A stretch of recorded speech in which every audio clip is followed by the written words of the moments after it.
Hello, and happy Easter if you're celebrating it, also Passover. It crept up on me a bit this year, and I realised about a week out that it's Easter coming up, and so I have had to change my schedule around from what I was originally planning, but today I thought I'd just do something Easter themed. Not entirely sure what. I'm going to make it up as I go along, so let's get into it. As you may or may not know, I have Johanna Basford's Colouring In Calendar, and I have not yet done April because when I flip the page, it is so complicated. Look at it. And I was just going, uh-oh, not with my hand having been in a brace for a couple of weeks a bit earlier, and I've only just recovered, so I'm not going to injure it again by doing a complicated coloured pencil thing on this. I think what I'm going to do is something a little more abstract, but it's going to be completely out of the box. I think I'm not going to worry about colouring every single thing. Something more abstract is definitely in order of the day. I've pulled out some of my India inks because I feel like using those today, and I have the idea of maybe dripping some colours on and making it just look like a really rainbow effect. I will just start off with these and see where it leads me. I really had no plan for this. I just started dripping ink onto the picture in random places. Not sure why I started on the third row and not in the top left-hand corner. That would be the most logical thing. It doesn't really matter. I guess that one was just calling to me out of all of the pictures. So really, I just spent my time dripping different inks onto different vases and then brushing with a bit of water to dilute some of them out. That violet colour is so dark, it looks almost black, so I didn't use it as much as some of the other colours, but it was a good time. Very relaxing. It was a lot quicker than trying to colour in every single individual flower and vase, and I think it actually turned out okay. Yes, it's messy and it goes over the lines, but it does look quite effective. And I'll definitely have to try this technique again on other pages because it was really fun. It's nice and relaxing and there's no pressure to colour everything in perfectly, so I really enjoyed that. It's nice sometimes just to appreciate the colours of things rather than getting bogged down in the details. So I really recommend trying this, especially if you're feeling a little under the weather or burnt out or uninspired. It's just a nice way to see colours go on, and the more you drop the colours in, the easier it becomes to add more colours, and it kind of spawns its own level of creativity in a more relaxed fashion. So yeah, give it a go and see what you can come up with. I originally had started out with just a few colours, but in the end almost all of the little pots of ink came out and I kept discovering new shades of colours, so they pretty much all went on, except for the earth tones. I just wanted everything to be really bright colours in this. And once I had finished colouring all of the little pictures, I used some Dr. P.H. Martin's iridescent gold calligraphy ink to finish off the whole piece by painting in the little shelves with it and also adding in a few details on the top. It gives it a nice metallic sheen, and I always love to have something shiny on my pictures.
Happy with how this turned out. It was a lot of fun and very time-saving.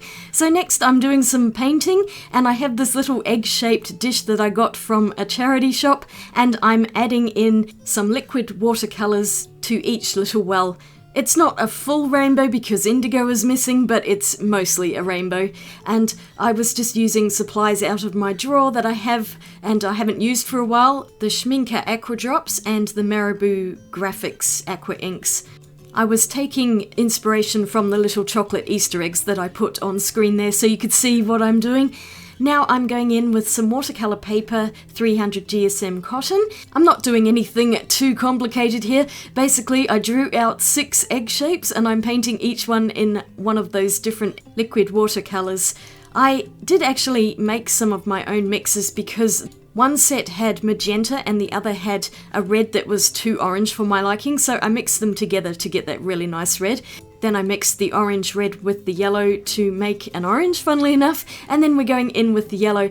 Of both sets, the yellow is definitely the weakest tinted, and even after going over it a few times, I just couldn't really get it to be as vibrant as I liked. But never mind, the green is really pretty, I do like that one. I just left that as is straight out of the bottle. I think that was a Marabou one. And the blue as well is super gorgeous. This is the phthalo blue that I think is from the Schminker set.